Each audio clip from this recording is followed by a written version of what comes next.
বাংলাদেশের সাথে অস্ট্রেলিয়ার প্রথম ওয়ানডে খেলা হলো এবং এই অস্ট্রেলিয়া বাংলাদেশে এসে কি নাকানি চুবানি খেলো দেখেন। একমাত্র নাহিদ রানার বলেই তারা খেলতে পারতেছে না এবং বাংলাদেশ যে পেস বলে কতটা উন্নতি করেছে সেটা পেস বোলারদের না দেখলেই বুঝতে পারবেন না।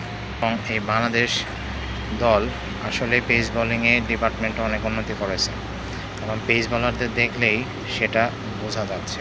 যাই হোক, প্রথম ওয়ানডেতে বাংলাদেশ টসে হেরে গিয়েছিল এবং টসে হেরে নির্ধারিত 50 ওভারে 8 উইকেটে 284 রান করতে সমর্থ হয়।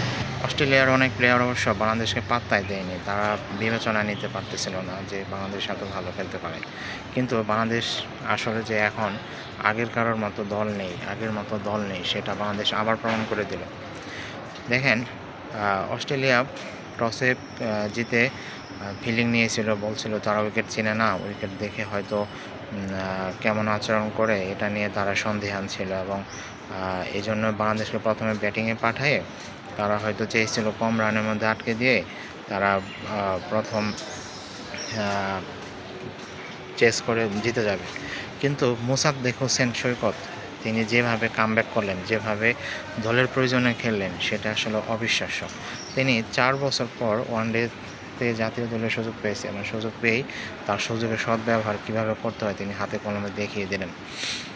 যেখানে বাংলাদেশে 4 উইকেট হারিয়ে 120+ রানের মধ্যে 4 উইকেট হারিয়ে চাপে পড়ে গিয়েছিল প্রায়, সেই জায়গায় মোসাদ্দেক হোসেন সৈকত নেমে দলকে কি একটা শুরু এনে দিলেন, দলকে কি একটা খেলা খেলিয়ে দিলেন এবং তিনি যে পারেন, তিনি যে খেলেন সেটা তিনি আবারও দেখিয়ে দিলেন।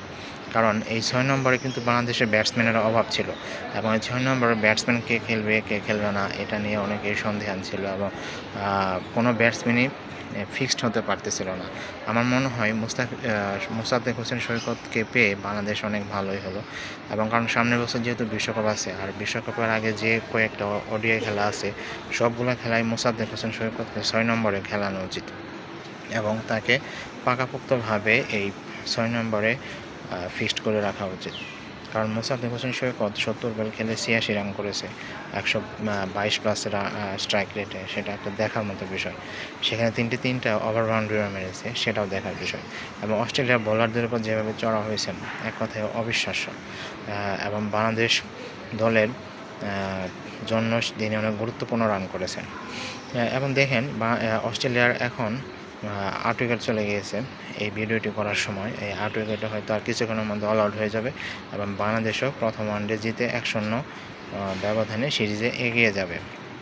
অস্ট্রেলিয়ার এই প্লেয়ারদের হয়তো আপনি চিনবেনই না, তারা কোন নতুন প্লেয়ার, হয়তো 2-1 প্লেয়ার ছাড়া কাউকে চিনবেন না। সব নতুন প্লেয়ারের সুযোগ দিয়েছে বাংলাদেশকে, তারা একটু অপমানই করেছে বলতে গেলে তাদের নিয়মিত প্লেয়ারদেরকে সুযোগ না দিয়ে। যাই হোক, বাংলাদেশ দলের জন্য অনেক অনেক শুভকামনা। তারা প্রথম ওয়ানডে যেভাবে খেলেছে আশা করি দ্বিতীয় তৃতীয় ওয়ানডেও ভালো মতো খেলে অস্ট্রেলিয়াকে দেখিয়ে দেবে যে বাংলাদেশ এখন আর আগের দল নেই এবং বাংলাদেশটি সিরিজটি জিতে যাবে এই আশা করি।